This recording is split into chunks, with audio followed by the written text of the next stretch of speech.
یہ جو تم خود کو سمجھتے ہو کہ یہ تم ہو، یہ اس وقت کہاں ہوتا ہے جب تم گہری نیند میں ہوتے ہو۔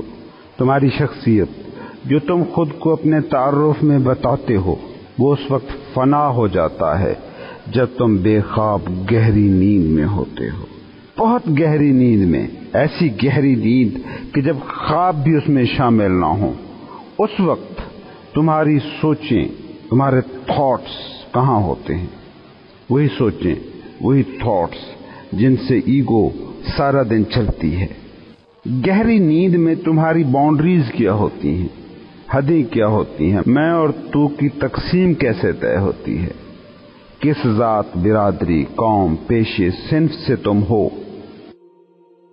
جس طرح گہری نیند میں تم نہیں رہ جاتے، بالکل ٹھیک یہی کچھ گہری بیداری میں بھی ہوتا ہے۔ گہری نیند میں بس ایک میں ہوں کا احساس رہ جاتے ہو تم، گہری بیداری میں بھی تم بس آئی ایم نیس رہ جاتے ہو۔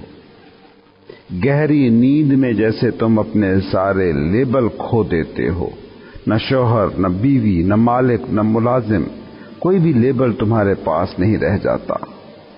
گہری صوفیانہ بیداری میں بھی سارے لیبل کھو جاتے ہیں۔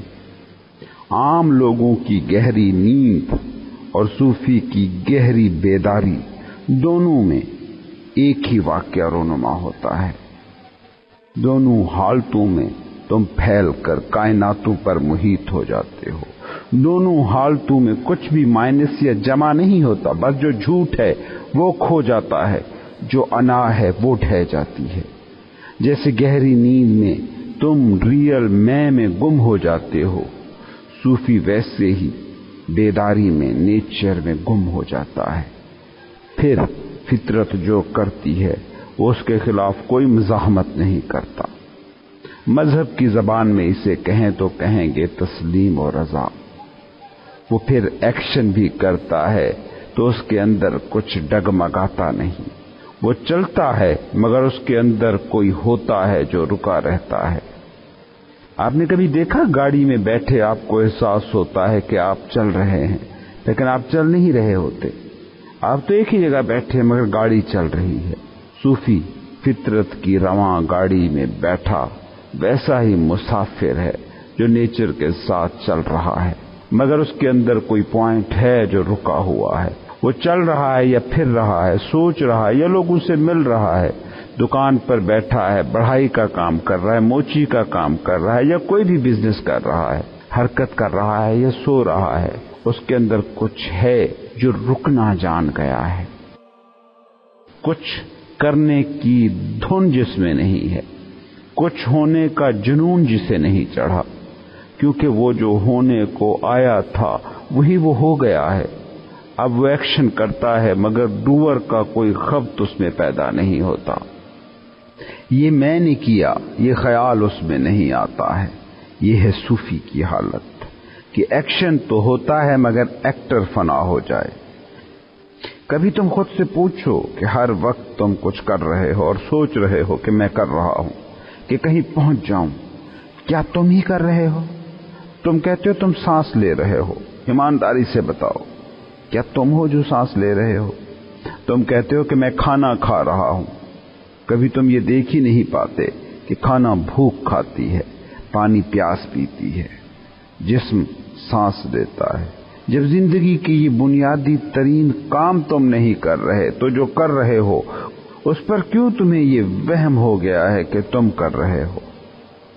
صوفی ایکشن کرتا ہے مگر اس میں ایکٹر کھو جاتا ہے۔ لاؤ تzu اسے کہتا تھا ایکشن لیس ایکٹیویٹی۔ میں کر رہا ہوں یہ خیال پیدا نہیں ہوتا۔ صوفی میں یہ ضد پیدا نہیں ہوتی کہ میں نے یہ کرنا ہے، یہ کر کے ہی رہنا ہے۔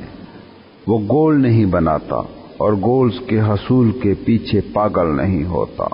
وہ ہونے کے کسی بھی نتیجے سے نہیں جڑتا، وہ کام کرتا ہے اور کام سے الگ ہو جاتا ہے۔ کبھی سوچا ہے تم نے انسانوں کے دکھوں کے بارے میں؟ یہ سارے دکھ کیا ہیں؟ لوگ ایک کام کرتے ہیں، اس کا ایک نتیجہ سوچتے ہیں، پھر اس نتیجے سے جڑ جاتے ہیں۔